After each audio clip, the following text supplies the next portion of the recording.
ಹೋ ಗೆಳೆಯ, ಕಾಲ ಬದಲಾಗಬಹುದು, ಕೋಟಿ ಜನ ಸಿಗಬಹುದು, ಹಣ ಕೊಟ್ಟು ಎಲ್ಲವನ್ನೂ ಕೊಳ್ಳಬಹುದು, ಆದರೆ ಗೆಳೆಯನ ಜೊತೆ ಕಳೆದ ಆ ಸುಂದರ ಕ್ಷಣಗಳು ಪುನಃ ಕೊಳ್ಳಬಹುದೇ? Hi hello, welcome to my mini log. ನಾವು ಪಂಚಮುಖಿ ಆಂಜನೇಯ ಸ್ವಾಮಿ ಟೆಂಪಲ್ ಒಳಗಡೆ ಹೋಗ್ಬೇಕಾದ್ರೆ ಫಸ್ಟ್ ನಾವು ಎಳ್ಬತ್ತಿ ಇಸ್ಕೊಂಡು ಎಲ್ಲರೂ ಎರಡೆರಡು ಎಳ್ಬತ್ತಿ ಹಾಕಿ ನಮಗೆ ಸುಖ ಸಂಪತ್ತು ನೆಮ್ಮದಿ ಆರೋಗ್ಯ ಭಾಗ್ಯ ಕೊಡ್ಲಿ ಅಂತ ಬೇಡ್ಕೊಂಡು ನಾವು ಮುಂದೆ ಹೋದ್ವಿ. ನಾವು ಅಲ್ಲಿಂದ ಹೋಗ್ಬೇಕಾದ್ರೆ ಸೂರ್ಯ, ಚಂದ್ರ, ಮಂಗಳ, ಬುಧ, ಗುರು, ಶುಕ್ರ, ಶನಿ, ರಾಹು, ಕೇತು ಎಲ್ಲ ದೇವ್ರಿಗೂ ಕೈ ಮುಗ್ಬಿಟ್ಟು ಪ್ರಸಾದ ತಿನ್ನಕ್ ಹೋದ್ವಿ. ಪ್ರಸಾದ ತಿಂದಾದ್ಮೇಲೆ ನಾವು ಶನೇಶ್ವರ ದೇವಸ್ಥಾನದ ಒಳಗಡೆ ಹೋದ್ವಿ. ಅಲ್ಲಿ ಎಣ್ಣೆಗಳನ್ನ ಸಾಲುಗ್ ಜೋಡಿಸಿದ್ರು.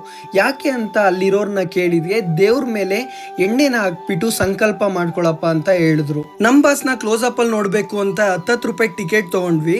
ಟಿಕೆಟ್ ತಗೊಂಡಿದ್ದೇನೋ ಓಕೆ, ಆದ್ರೆ ಅದೇ ಟಿಕೆಟ್ ನ ಅರ್ಕೊಟ್ಟಿದ್ ಯಾಕೆ? ಮೇಲ್ ಹೋದ ತಕ್ಷಣ ನಮ್ ಫ್ರೆಂಡ್ ಆಂಜನೇಯನ್ ಬಾಲದ ಮೇಲೆ ಕುತ್ಕೊಂಡ್ಬಿಟ್ಟು ಈ ವಿಡಿಯೋ ಹಾಕೋ ವೈರಲ್ ಆಗುತ್ತೆ ಅಂತ ಹೇಳ್ದ.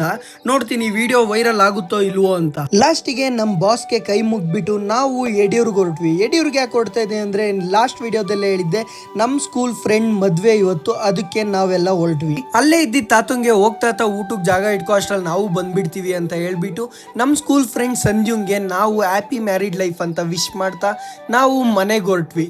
ಓಕೆ ಫ್ರೆಂಡ್ಸ್, ಮತ್ತೆ ಸಿಗೋಣ, ಬಾಯ್.